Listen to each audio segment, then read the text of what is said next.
going to do inshallah in Ramadan.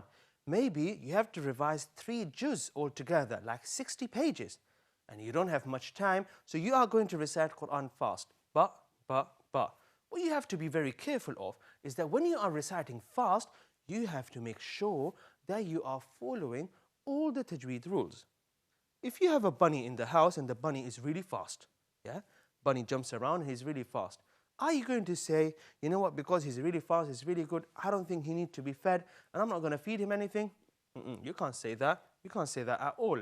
The bunny is going to be upset. You can't do that. You have to feed bunny. So just like that, even though if you're reciting fast, we call it hadr, you should make sure that you are following all the Tajweed rules.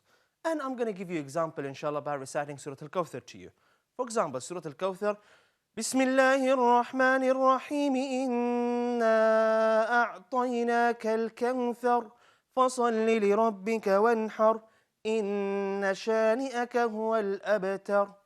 You notice my ghunnas are long, my mad is also long enough. Okay?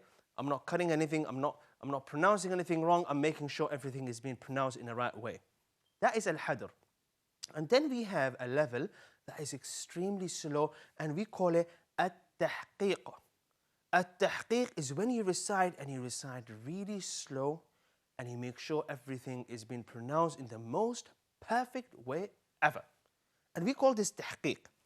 And tahqiq would be if you recite something like Bismillahir Rahmanir Rahim Inna a'tainaka al-kawthar fasalli li rabbika wanhar Inna shani'aka huwa al-abtar. Very slow and very nice. MashaAllah, tabarakallah.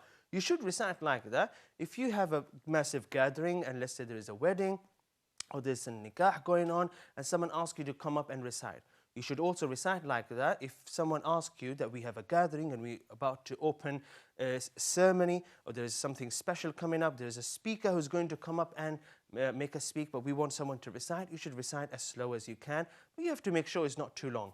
You don't want to recite an entire page like this and you realize that people are gone. And in between these two levels, the fast recitation and the slow recitation, we have in between another level, and we call that sort of recitation medium recitation. Okay? Now that sort of recitation is applicable, and you can recite like that when you are leading prayer. Now when you go to masjid, you see the imam is not reciting as fast as he recited in Taraweeh, and the imam is also not reciting as slow as he would recite in for example, if there is a party or something, he would recite in a normal speed. So it would be like Bismillahir Rahmanir Rahim Inna a'tainaka al-kawthar fasalli li rabbika wanhar Inna shani'aka huwa al-abtar. So this is a level between al-hadr and tahqiq. Now, the sort of recitation I want all of you to know, and those of you who are going to become teachers, is called qira'ah ta'limiyah. It's a sort of recitation that is not meant to be a recitation that you recite while you're leading prayer or when you're reciting in front of a massive gathering. It's a sort of recitation you recite to your students, okay? And there's only one purpose of this recitation, and that is for you to be able to teach someone. So let's say you guys have a new student who is going to learn Surah Al-Kawthar. Now, if you're a teacher and if you say, let me recite, Inna a'tainaka al-kawthar. MashaAllah, my voice is so nice, I want you to repeat after me. That student is going to say, I can't do this. This is really hard. This is really difficult. So you have to make sure that you break this entire verse, this massive verse, into small words, okay? And you do that, and you have to bring up a massive screen like this, and you have to go to a student and say, look, repeat after me. Inna, and then you stop. And then you guys repeat after me. Come on, guys, repeat after me. Well done, I can hear you. And maybe some of them missed the mad or they're not doing the ghunna properly. So repeat that again. Inna. And you repeat it over and over again until you make sure the student is pronouncing it perfectly. Okay? So this sort of recitation, we call qira'at ta'limiyya, and this is a sort of recitation I want you guys to know, inshallah ta'ala. Now, this is all yesterday's revision. I thought this lesson is very important, so I'll go over it one more time. Today, inshallah, I want to teach you guys about isti'adha and basmala. Two new lessons, isti'adha and basmala. We might only be able to cover isti'adha only today, but let's go over it together, inshallah. Now, what is isti'adha?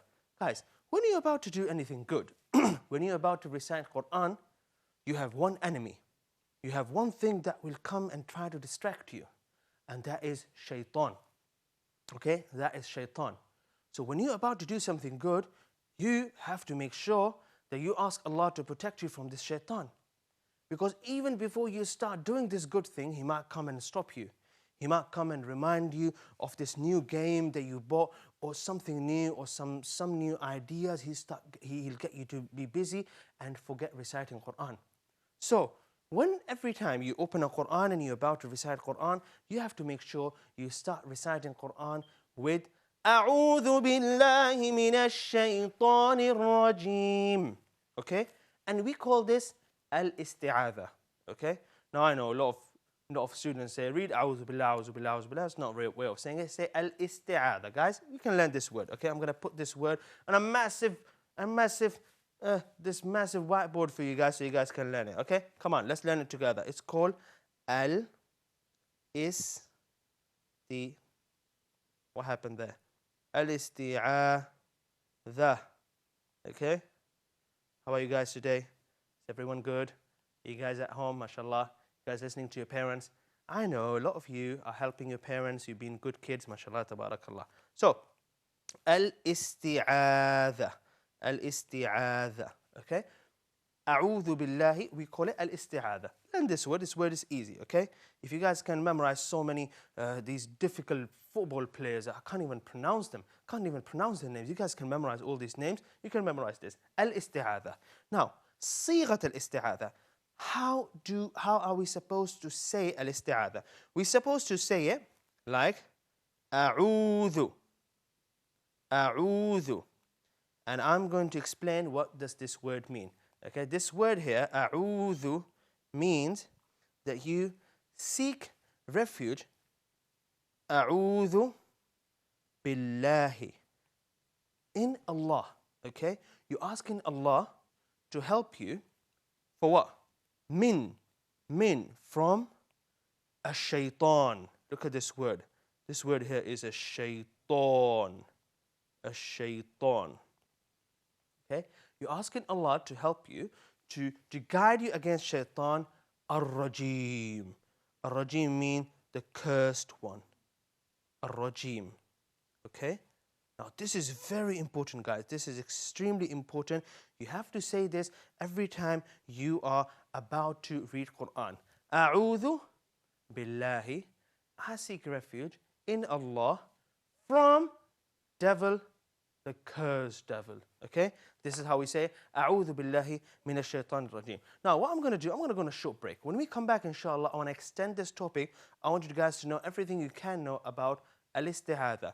A'udhu billahi minash shaitanir rajim. And I want to teach you guys how to pronounce it perfectly without any mistakes, inshallah ta'ala. We're going to go on a short break. Guys, remember, last two segments are going to be your segments. I want you guys to call in, inshallah, to recite. If you didn't go to school, you must call. If you didn't go madrasa, you must call, inshallah ta'ala. I'll see you guys after a short break, inshallah. Don't go anywhere. It's just a short break. We're going to be back in maybe two. Okay. We are going to go on a break in 10 seconds, but guys, make sure that this number below is a number that you need to call. We have a free WhatsApp number, and you can call, inshallah, to recite. I'll see you guys after a short break. Assalamu alaikum.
Assalamu alaikum kids, brothers and sisters, welcome back to Madrasah TV show. I am Ustaz Hamza and this is the second segment of Madrasah TV. Next segment inshallah ta'ala is going to be your segment where you guys inshallah are going to get a chance to call us in and recite. Guys, we released a promo yesterday. From next week, I am going to be live with you guys for 2 hours. And I'm going to be teaching you a lot of new things, You guys go madrasa? Yes, everyone goes madrasa. Everyone goes madrasa for 2 hours. So I'm going to be with you guys, inshallah, for 2 hours, going to take all your phone calls, inshallah. Now I don't have to say that, we don't have time. I'm going to have plenty of time, inshallah, and I'm going to be teaching you du'as, inshallah ta'ala. So if you're watching us on social media, I want you to do me a favor. I want you, yes, inshallah ta'ala, to tell anyone that you know, if you like this show, of course you like this show, I want you to tell them about this show. I want you to share, I want you to like, I want you to leave comments because I go through all your comments, inshallah ta'ala, on Facebook and YouTube. On Instagram, inshallah, I'm going to go over your comments, inshallah, as well. So share this video, inshallah, and after we finish this show, we always upload it on YouTube for you guys, so you guys can go back and watch, inshallah ta'ala. So just before break, we were learning how to say A'udhu billahi minash shaitanir rajim. Okay? So we were learning the meaning of A'udhu billah. Now, I would like to add something here. There are different ways of saying A'udhu billah. And you are reading A'udhu